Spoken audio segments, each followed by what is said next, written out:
غریب نواز نے کیسے پڑھایا جنات کو کلمہ، جن کو کلمہ کیسے پڑھایا۔ قربان کیا احسانات ہیں ہمارے بزرگوں کے، ہم اپنے بزرگوں کی اللہ اکبر وہ قدر نہیں کرتے جو ہمیں کرنا چاہیے۔ انہوں نے دین کی جو خدمت کی، اس کے لیے جو مشکلیں اٹھائی، مصیبتیں اٹھائی، اس پہ ہماری کوئی توجہ نہیں۔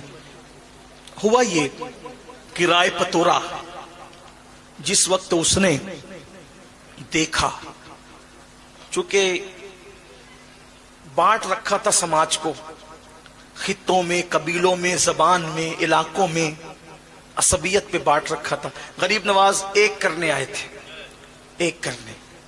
جب رائے پتورا نے دیکھا کہ سرکار غریب نواز رضی اللہ تبارک و تعالیٰ عنہ کے ہاتھ پر لوگ اسلام قبول کرتے جا رہے ہیں، لوگ جڑتے جا رہے ہیں، کیا ہوا؟ اس کو بڑا ٹینشن تھا، میرا تختہ نہ پلٹ جائے، میری حکومت نہ چلی جائے۔ اپنے آپ کو سمجھتا تھا بہت پاورفل، لیکن یہ بھی سمجھتا تھا اچھی طرح کہ یہ فقیر جو کر سکتا ہے وہ کچھ نہیں، کوئی نہیں کر سکتا۔ اس نے سوچا لوگ اس کی طرف جا رہے ہیں، بڑھ رہے ہیں، اس کو ختم کرو۔ جادو کروایا، مشہور بات ہے، جادو کروایا، پتھر کو 2 انگلیوں پہ روک دیا غریب نواز۔ آپ نے سنا ہے، بار بار سنا ہے۔ پانی بند کیا، غریب نواز نے کاسے میں سمیٹ لیا، کاسے میں سمیٹ لیا پورے انا ساگر کو۔ پھر کیا ہوا؟ پھر سانپ بھیجے، بچھو بھیجے، بہت کچھ کیا۔ آخری میں جب سب کر کے تھک گیا تو ایک جنات تھا، اجمیر معلیٰ کی سرزمین پہ انا ساگر کے کنارے کھڑے رہتا تھا، لوگ اس کی عبادت کرتے تھے۔ آخری حربہ اجمیر والوں کے لیے، مدد کے لیے وہی تھا کہ جنگوں میں ادھر ادھر جب بہت مشکل آتی تو کہتے سادی دیو کو تو مدد کر۔ کہا جاتا ہے کہ جب وہ چلتا تھا تو ایسے پیر رکھتا تھا کہ زمین میں دھمک ہوتی تھی، لوگ ڈرتے تھے اس سے۔ رائے پتورا نے کہا وہ فقیر 2 انگلیوں کے درمیان مسل دینا اس کا کام ہے، اس کا اتنا چھوٹا سا کام ہے، بس کہ اسے مسل دیا جائے۔ وہ چھوڑتا ہی نہیں ہے ہندوستان، اجمیر چھوڑ کے جاتا ہی نہیں ہے، لوگ مسلمان ہوئے جا رہے ہیں، اس کے قریب ہوئے جا رہے ہیں، جا اور اس کا قصہ تمام کر دے۔ اس نے کہا یہ تو میرے لیے چھوٹی سی بات ہے۔ وہ ہنسا اور ہنس کر کے کہا مجھے لیے چھوٹی سی بات ہے۔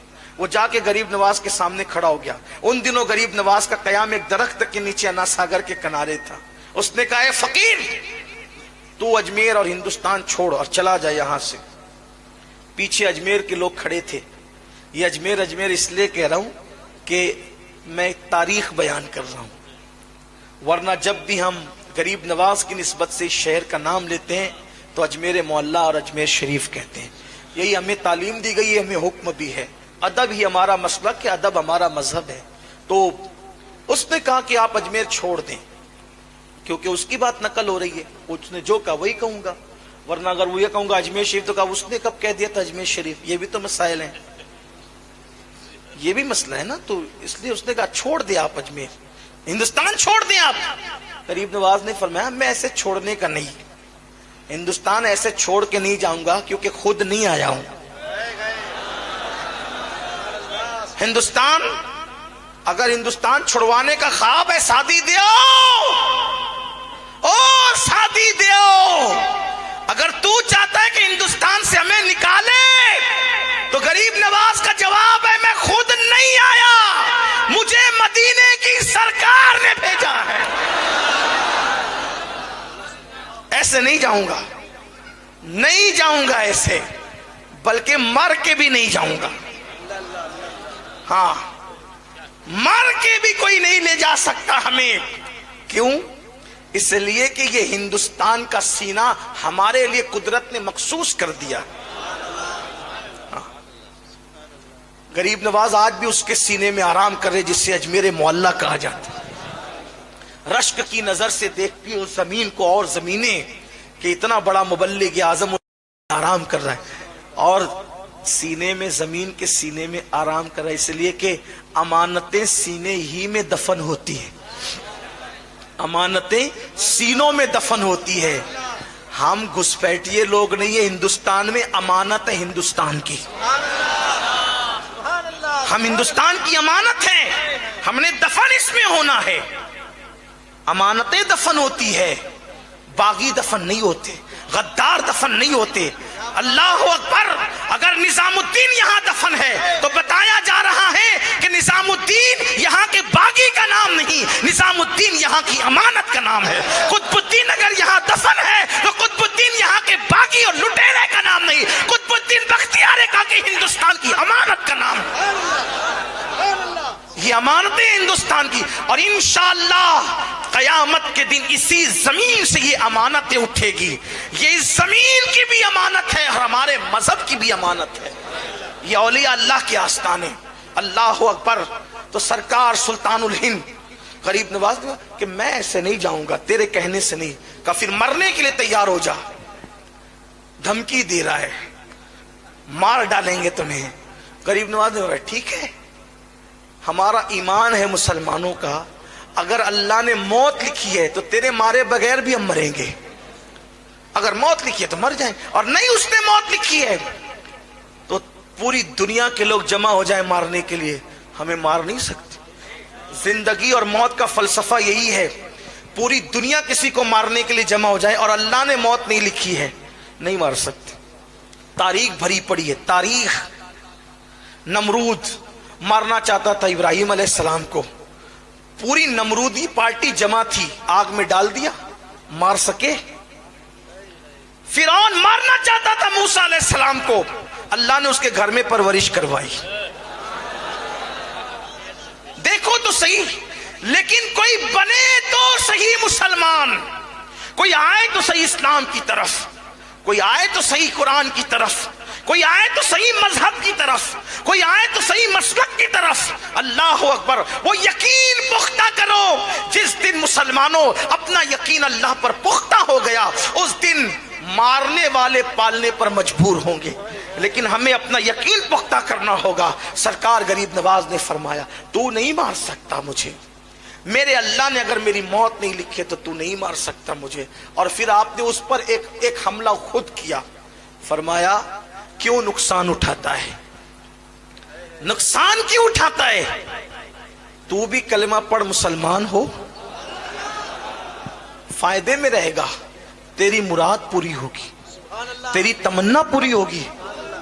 پیچھے لوگ کھڑے تھے، اب اگر جو لوگوں کا خدا بن کے کھڑا ہو اور کوئی اس کو کہے کہ تیری بھی مراد پوری ہوگی، جو لوگوں کی مرادیں جو ہے وہ باتیں کرتا ہے پوری کرنے کی، اگر اس کی مراد کی بات کی جائے تو اس کو شرمندگی نہیں ہوگی۔ اس نے کہا میری کیا مراد ہو سکتی ہے؟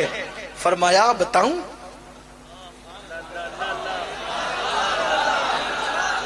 غیب داں نبی کا بیٹا اس لہجے میں گفتگو کر رہا تھا ایک جنات کے ساتھ، تو سرکار غریب نواز رضی اللہ تعالیٰ نے فرمایا سادی دیو، تیری مراد پوری ہوگی، تیری بھی مراد، کلمہ پڑھ تیری مراد پوری ہوگی۔ کلمہ پڑھنے والوں کی مراد پوری ہوتی ہے۔ آپ سے بھی کہتا ہوں اگر مراد پوری کرنا چاہتے ہو تو کلمہ شریف زیادہ پڑھا کرو، کلمے کا ورد کیا کرو، مرادیں پوری ہوتی ہے۔ کہا تیری مراد بھی پوری ہوگی، کلمہ پڑھ۔ اس نے کہا میری کیا مراد ہو سکتی ہے؟ فرمایا سن، بتاؤں تجھے کیا ہے؟ کہا سن، ایک مورت ہے، ایک مورت ہے، پتھر کی مورت جو بہت سلیقے سے تراشی ہے سنگ تراش نے، اور اس کو دیکھ کر تو اس پر شیدا اور فدا ہے، دن بھر یہاں کھڑا رہتا ہے اور جب لوگ سو جاتے ہیں تو رات کو جا کر کے اس بت خانے میں اس مورتی کے پیروں کے پاس بیٹھ کر کہتا ہے مجھ سے بات تو کر، مجھ سے بات تو کر، مجھ سے کلام تو کر، مجھ سے بات تو کر، مجھ سے کلام تو کر۔ روتا رہتا ہے لیکن وہ تجھ سے کلام نہیں کرتی۔ تیری یہ مراد پوری ہوگی اگر تو نے کلمہ پڑھا، اگر تو نے کلمہ پڑھا تیری مراد پوری ہوگی۔ سیرت النبی کا یہ پہلو، جنات کو کلمہ پڑھانے والا، میرے غریب نواز کی زندگی میں کس شان سے آیا ہے۔ اللہ اکبر فرمایا کلمہ پڑھ، اس نے کلمہ پڑھا، کس لیے کہ محبت کیا نہ کروائے۔ اب تو وہ سارے بھکتوں کو چھوڑ کر یہ خود بھکت ہوا اور اس نے کہا کہ کلمہ پڑھا، کلمہ پڑھنے بعد کہا حضور اب اس سے ذرا بات کروا دیں، چلیں اور بات کروا دیں۔ فرمایا تو خود جا، روز جاتا تھا ہمارے بغیر جاتا تھا، آج ہمارے کہنے پہ جا، سبحان اللہ، تاکہ پتا چلے محمد الرسول اللہ کے غلاموں کے کہنے کی شان کا عالم کیا ہے، سبحان اللہ، ان کی بولی کی شان کا عالم کیا ہے۔ جب غلاموں کا یہ عالم ہے تو سید الانبیاء کا عالم کیا ہوگا؟ جب ان کے گدا بھر دیتے ہیں شاہان زمانہ کی جھولی، محتاج کا جب یہ عالم ہے مختار کا عالم کیا ہوگا؟ کہ جا اور جا کر اس کا ہاتھ پکڑ کر کہنا چل تجھے معین الدین بلاتے ہیں، جا کر کہنا چل تجھے معین الدین بلاتے ہیں، ہاتھ پکڑ کر کہا چل تجھے معین الدین بلاتے ہیں، وہ حقیقت میں چلنا شروع کر دے۔ سبحان اللہ، سبحان اللہ۔ حضور غریب نواز اس کا نکاح اس کے ساتھ کہتے ہیں، وہ کہتا ہے حضور میں آج بہت خوش ہوں، شاد ہوں میں آج۔ فرمایا ہم نام بدلتے تیرا، تو ہمیشہ شاد رہے گا، تو شادی تھا اب تک، اب تو ہو گیا شادی، شادی کر کے تو شادی ہو گیا، تیرا نام اب تو شادی ہے، تو ہمیشہ شاد رہے گا، شاد رہے گا، یعنی تو آباد رہے گا، خوش رہے گا۔ اس طرح اس کو کلمہ پڑھایا، اس کو خوشیاں عطا کی۔ یہ غریب نواز ہے۔ آخری جملہ حضور علیہ السلام کی سیرت میں ہم دیکھتے ہیں، حضور کی سیرت میں دیکھتے ہیں کہ تمام انبیاء میں سب سے زیادہ جس کے ہاتھ پر لوگ مسلمان ہوئے ہیں وہ مصطفیٰ جان رحمت کی ذات ہے۔ تمام انبیاء میں سب سے زیادہ جس کے ہاتھ میں لوگ مسلمان ہوئے ہیں وہ مصطفیٰ جان رحمت کی ذات ہے۔ تمام اولیاء میں سب سے زیادہ جس کے ہاتھ پہ لوگوں نے کلمہ پڑھا ہے وہ میرے خواجہ ہندوستان کے راجہ سرکار غریب نواز کی ذات ہے۔ ان کے ہاتھ پر لاکھوں لوگوں نے اسلام قبول کیا، اور آج ہند کی سرزمین انہی کی برکتوں سے شاد و آباد نظر آ رہی ہے۔